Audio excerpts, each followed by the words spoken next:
Today, I'd like to peel back the curtain to show you what I see in the trenches that separates agents who get results for their clients versus the ones who just get the listing agreement signed, with most of their work ending there. I've been excited to share this with you for a long time. You're about to sell your home and you're interviewing a few agents, or at least I hope you are. They all seem nice. Some have fancy brochures, some have lots of Google reviews, some are just easy and comfortable to talk to. But here's the truth. Most people about to sell their home have absolutely no idea what really makes a good agent. I had someone say to me not long ago, I hear what you're saying about great agents and what they do, but when I'm looking, what am I even looking for? What questions do I ask so I can make the right decision about who to hire? And if you choose an agent based on them telling you they will list your home for the sale price that you want without giving you any data on how they will actually close at that price, or you're just hoping that they may spend some of their upcoming commission money to market your home, what else should you ask them? A mistake could cost you as much as tens of thousands of dollars in this market without you ever even knowing what you lost. I want to share 3 non-negotiables you need to look for, and trust me, most agents don't have all 3. Non-negotiable number 1, real proven negotiation skills. What does this mean? This is huge. I cannot stress how important this is. Your agent needs to be an actual negotiator, not just an order taker or paper pusher. Let me explain what I mean by this. When an offer comes in, most agents will present it to you and say, what do you want to do? That's not negotiation. That's just passing along information. A real negotiator started the process with a strategy in place before that offer even came in. And they've been sharing that strategy with you from the first moment you met to talk about selling, with regular updates until that very first offer comes in. And when it does, they've already analyzed the buyer's financing, their timeline, their agent's experience and approach, how comparable homes are doing at that moment. And then they'll come to you with recommendations on how to view that offer and respond appropriately. They're thinking 3 moves ahead, like a chess player. Non-negotiable number 2, proactive communication about next steps.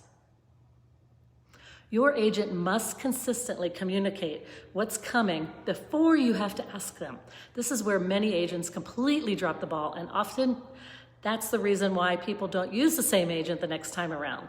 The agent is reactive instead of proactive and only jumps to it when there's an emergency or something out of the ordinary happens. You should never be wondering when you're selling what comes next.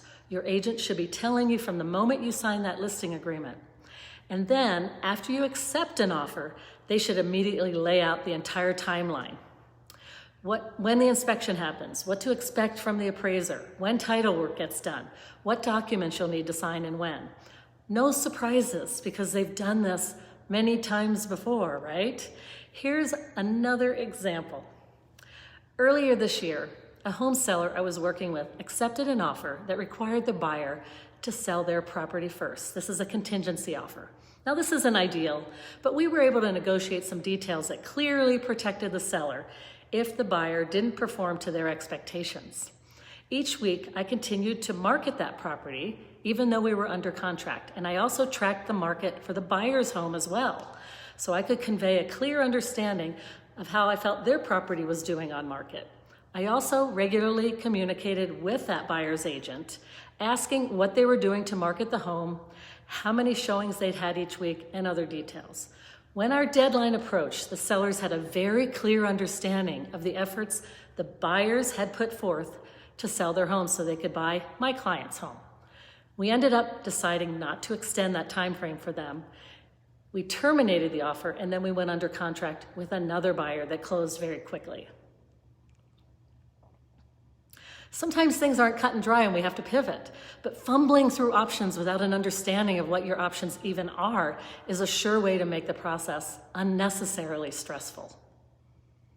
I send my home sellers a detailed timeline at every major milestone, along with weekly updates about what our team is working on and what's coming next. You're never guessing. Why should you? You're never anxious because you don't know what's happening. Here's why this matters beyond just your peace of mind. When you understand the process and what's coming next, you make better decisions. You're not panicking during inspection negotiations because we've already discussed what's normal and what's a red flag. There shouldn't be any emergencies during these parts of the process.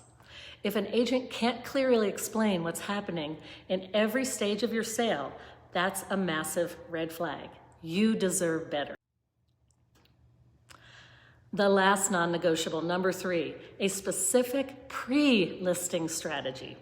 Your agent needs to give you specific advice and information on getting your home ready to sell, not just generic tips that you could easily find on Google or by watching HGTV. Your home is unique, so the advice to get it ready to market should be as well. I'm not talking about advice such as declutter and deep clean, that's obvious. Your agent should walk through your home and tell you exactly what will give you the best return on your investment in this current market right now. That changes. Sometimes what they say may surprise you. What you think needs to be fixed may be okay, but they're experts at selling and they knew who the right buyer is for your home. They should tell you whether it's worth replacing that carpet or if a flooring credit or just a professional cleaning is enough. Let them prioritize. They should have a trusted network of contractors who can do the work to help you move forward in a methodical and calm manner. This is not about making your home perfect. It's about strategic improvements that they know will put more money in your pocket at closing. If your agent is just giving you a generic checklist, they're not doing their homework or earning their money, frankly. So here's my challenge to you. If you're thinking about selling, I want you to interview your agent, or even better, 3 agents, using these 3 questions. Ask them about their negotiation strategy. Ask them to explain the entire timeline from offer to closing. And ask them for a few examples on the spot of what would maximize your sale price, in their opinion. Don't settle for an average agent when you're making one of the biggest financial decisions of your life. Let's talk it through together.